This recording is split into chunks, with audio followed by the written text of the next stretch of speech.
देश की राजनीति में एक बार फिर बड़े बदलाव की आहट सुनाई दे रही है। प्रधानमंत्री नरेंद्र मोदी ने समान नागरिक संहिता और एक राष्ट्र एक चुनाव को लेकर ऐसा बयान दिया है जिसने सियासी गलियारों में हलचल मचा दी है।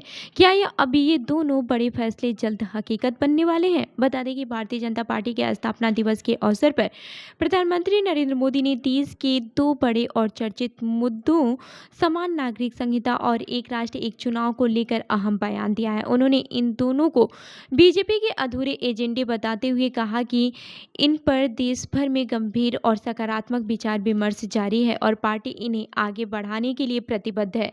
अपने वर्चुअल संबोधन में पीएम मोदी ने कांग्रेस पर भी तीखा हमला बोला है। उन्होंने कहा है कि बीजेपी कार्यकर्ताओं ने अपने राजनीतिक सफर में कई कठिनाइयों का सामना भी किया है, खासकर आपातकाल के दौरान। उन्होंने ये भी दावा किया है कि पश्चिम बंगाल और केरल जैसे राज्यों में भी कई कार्यकर्ताओं ने राजनीतिक हिंसा के बीच अपनी जान तक गंवाई, जो ये दिखाता है कि पार्टी ने संघर्ष के जरिए अपनी पहचान बनाई है।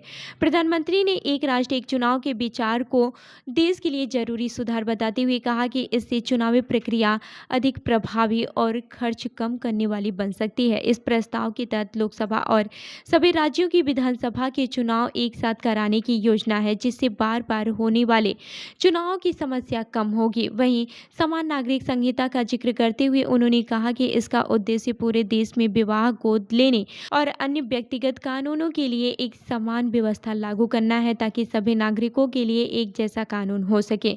इसके अलावा पीएम मोदी ने बीजेपी सरकार की उपलब्धियों को भी गिनाया। उन्होंने ब्रिटिश काल के पुराने कानूनों को खत्म करने, नए संसद भवन के निर्माण, आर्थिक रूप से कमजोर वर्गों को 10% आरक्षण, 3 तलाक प्रतिबंध, नागरिक संशोधन अधिनियम और अयोध्या में राम मंदिर निर्माण जैसे फैसलों का उल्लेख किया। अपने संबोधन के अंत में उन्होंने कहा कि बीजेपी सिर्फ एक राजनीतिक दल नहीं बल्कि एक भावनात्मक संगठन है, जहां कार्यकर्ता पार्टी को अपनी मां मानते हैं। उन्होंने स्थापना दिवस को सेवा और समर्पण का प्रतीक बताया है। कुल मिलाकर पीएम मोदी के इस बयान ने साफ कर दिया है कि आने वाले समय में देश में बड़े संवैधानिक और राजनीतिक बदलाव की दिशा में कदम तेज हो सकते हैं। अब सवाल ये है कि क्या यूसीसी और एक राष्ट्र एक चुनाव सच में देश की राजनीति की दिशा बदल देंगे? तो इस खबर पर आपकी क्या राय है, हमें कमेंट करके जरूर बताएं और ऐसी ही अन्य खबरों के लिए हमारे चैनल को लाइक करें, शेयर करें और सब्सक्राइब करना न भूलें। मिलते हैं अगली खबर में, तब तक के लिए देखते रहिए जनदर्पण न्यूज़। धन्यवाद।